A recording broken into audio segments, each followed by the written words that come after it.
Hello दोस्तों, आप सभी का स्वागत है मेरी रसोई में।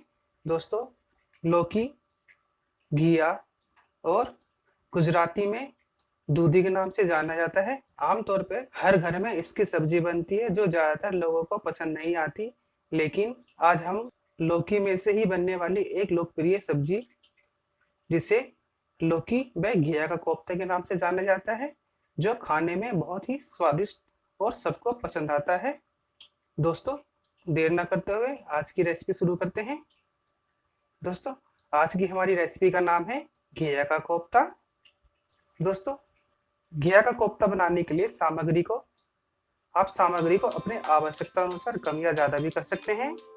हमने लिया है 1 किलो घिया, आधा किलो बेसन,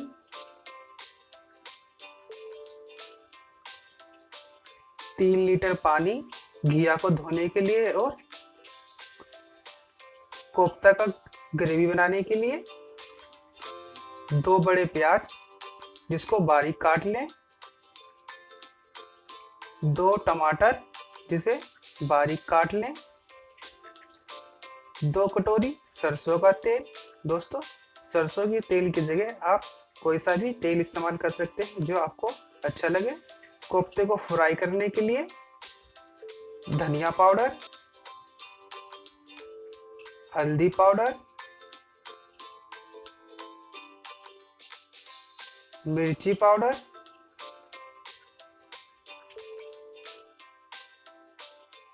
काली मिर्च और जीरा पाउडर, नमक, हींग पाउडर, साबुत जीरा 1 चम्मच, 3 से 4 तेज पत्ता, आधा अदरक बारीक कटा हुआ, 6 से 7 हरी मिर्ची बारीक कटा हुआ। चलिए दोस्तों, आज की रेसिपी बनाना शुरू करते हैं। सबसे पहले आप घिया को साफ पानी से धोएं और उसके छिलके निकाल लें। घिया के छिलके निकालने के बाद उसको साफ पानी से धो लें और उसे बराबर बराबर टुकड़ों में काट लें, जिससे कि हमें घिया को कद्दूकस करने में आसानी होगी। दोस्तों, अब घिया को हम कद्दूकस की मदद से इसको घिसेंगे इस तरीके से।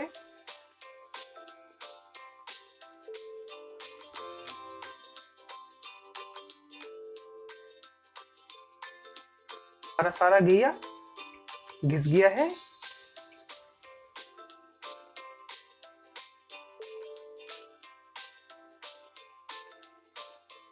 अब हम इसका कोफ्ते के लिए पकोड़ा तैयार करेंगे। दोस्तों, हम बेसन लेंगे एक परात में। अब घिसे हुए घिया में से हम पानी को इस तरीके से दबा के निकाल देंगे। दोस्तों, इस तरीके से सारे घिया में से पानी निकाल लेंगे और हम पकोड़े के लिए बारीक कटी हुई हरी मिर्च डालेंगे इसमें। अब हम इसमें मसाले डालेंगे। 1 चम्मच हल्दी पाउडर, 1 चम्मच धनिया पाउडर, 1 चम्मच काली मिर्च व जीरा पाउडर, आधा चम्मच लाल मिर्च पाउडर, 2 चम्मच नमक। नमक को आप स्वाद अनुसार डाल सकते हो। दोस्तों, अब इसको हम हाथों से मिक्स करेंगे। दोस्तों, पकोड़े का बैटर तैयार करने के लिए हम इसमें पानी का प्रयोग नहीं करेंगे, क्योंकि इसमें पहले से ही घिया में अधिक मात्रा में पानी होता है। दोस्तों, अब इसको मिक्स करने के बाद 5 मिनट के लिए पकोड़े का मिक्सचर को रेस्ट करने के लिए रहने देना। ध्यान रहे, ज़्यादा देर तक नहीं रखना। दोस्तों, अब हम इसको छोटे छोटे बॉल बना लेंगे पकोड़े के, गोल आकार में, जिससे कि हम इसको फ्राई करेंगे तो हमारे पकोड़े अंदर से कच्चे नहीं। अधिक बड़ा बनाएंगे तो हमारे पकोड़े बाहर से पक जाएंगे और अंदर से कच्चा रह जाएंगे। दोस्तों अब हम पकोड़े को फ्राई करेंगे। इसके लिए हमने कढ़ाई में तेल चढ़ाया है सरसों का। हमारा तेल गर्म हो गया है। अब हम उसमें छोटे छोटे जो हमने बेसन का बॉल तैयार किया है उसको हम गरम तेल में डालेंगे। दोस्तों जब हम पकोड़े फ्राई करेंगे तो उसमें हमारा गैस का फ्लेम कम होना चाहिए, अधिक तेज नहीं होना चाहिए, नहीं तो हमारे पकोड़े बाहर से पक जाएंगे और अंदर से कच्चे रहेंगे। दोस्तों पकोड़े को धीमे आंच पे पकाना है और इसको चम्मच की मदद से इसे बारी बारी से इसको पलट लें और हल्का ब्राउन होने के बाद इसे निकाल लें। ये देखिए दोस्तों हमारा पकोड़ा ब्राउन होना शुरू हो गया है। इसको बीच बीच में इसको पलटते रहें ताकि पकोड़े जले नहीं।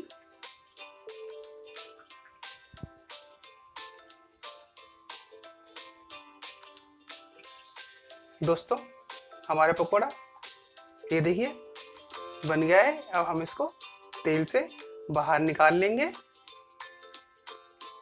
इस तरीके से बाहर निकाल लें और इसे एक प्लेट में रख लें। दोस्तों ऐसे ही बचे हुए सारे पकोड़े बना लें। दोस्तों इधर हमारे पकोड़े रेडी हो गए। कोफ्ता के लिए ग्रेवी तैयार करते हैं। दोस्तों जो हमारा ये तेल बचा हुआ है पकोड़े फ्राई करने के बाद हम इसी तेल का इस्तेमाल करेंगे। अगर आपका तेल कम पड़ जाए तो इसमें एक्स्ट्रा तेल ऐड कर लेना। चलिए दोस्तों अब हम गरम तेल में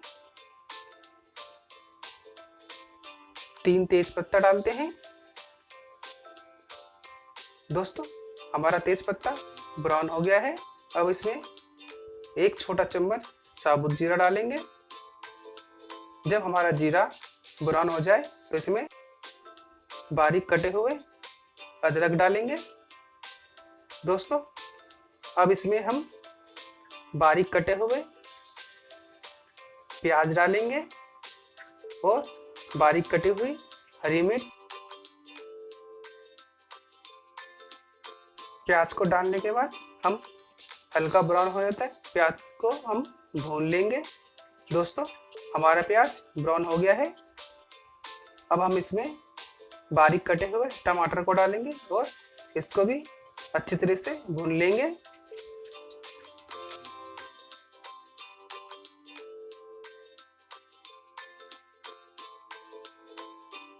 दोस्तों हमारे टमाटर पक गए हैं। अब हम इसमें मसाले ऐड करेंगे। 1 चम्मच नमक डालेंगे, 1 चम्मच हल्दी पाउडर,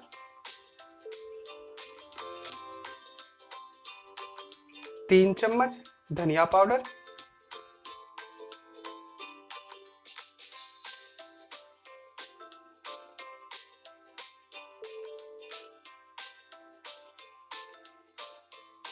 2 चम्मच लाल मिर्च पाउडर।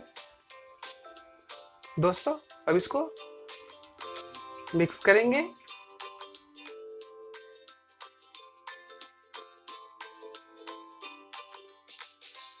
1 चम्मच काली मिर्च व जीरा पाउडर। अब इसको मिक्स करें। दोस्तों अब हम मसाले को अच्छी तरह से मिक्स करेंगे और इसको मसाले को भूनेंगे। दोस्तों मसाले को हम अच्छे तरीके से भुनेंगे और इसे मिक्स करेंगे। दोस्तों हमारा मसाला भुनने लग गया है। अब इसमें आधा कप पानी डाल के मसाले को 5 मिनट के लिए इसको पका लें।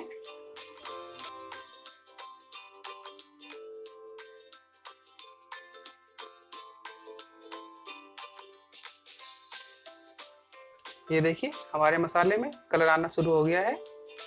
मसाले में से पानी धीरे धीरे सोख रहा है और तेल ऊपर आने लग गया है।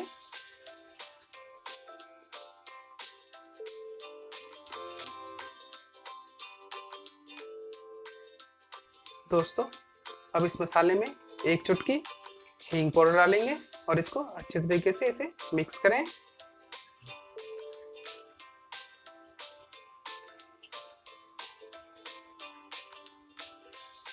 दोस्तों हमारा मसाला पक्के रेडी हो गया है। अब इसमें हम ग्रेवी के लिए पानी डालेंगे। दोस्तों ग्रेवी के लिए आप पानी का इस्तेमाल अपने आवश्यकता अनुसार कर सकते हैं। दोस्तों हम डालेंगे इसमें छोटे 2 गिलास पानी। दोस्तों आप ग्रेवी के लिए टमाटर प्याज का मिक्सर ग्राइंडर में पीस के इसका पेस्ट भी इस्तेमाल कर सकते हैं। दोस्तों कोफ्ते की ग्रेवी में पानी डालने के बाद इसमें उबाल आने दें। दोस्तों ये देखिए हमारा कोफ्ते की ग्रेवी में उबाल आ गया है। अब इसमें जो हमने पकोड़े बनाए हैं इसको डाल दें और 5 से 6 मिनट के लिए धीमे आंच पे इसे पका लें, जिससे कि हमारे जो ग्रेवी है ग्रेवी इन पकोड़े में चले जाए। इस तरीके से सारे पकोड़े डाल दें। दोस्तों कोफ्ते को डालने के बाद अच्छे तरीके से इसको मिक्स कर लें।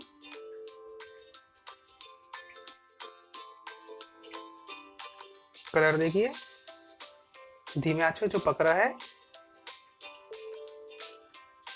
दोस्तों इसको मिक्स कर लें।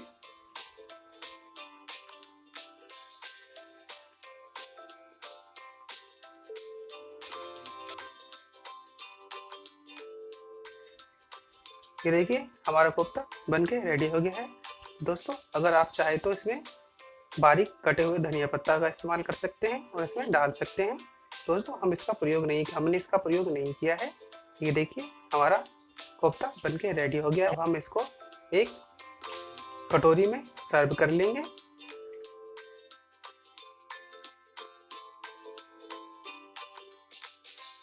दोस्तों आप भी घिया का कोफ्ता को अपने घर में बनाएं, आप भी खाएं, अपने परिवार और दोस्तों को भी खिलाएं।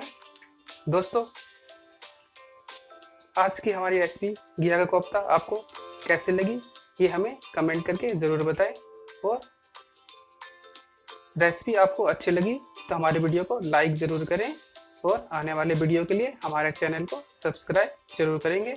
अब मिलेंगे हम आपको किसी और रेसिपी के साथ नेक्स्ट वीडियो में।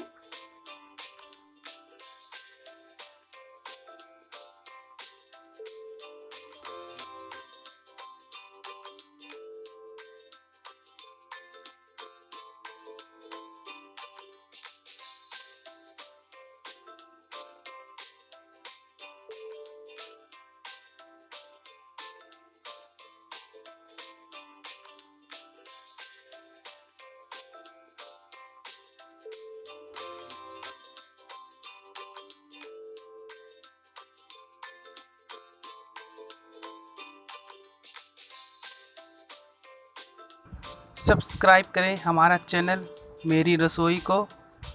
वीडियो की हर नोटिफिकेशन की जानकारी के लिए बेल आइकन दबाएं और वीडियो पसंद आने पर इसे लाइक ज़रूर करें।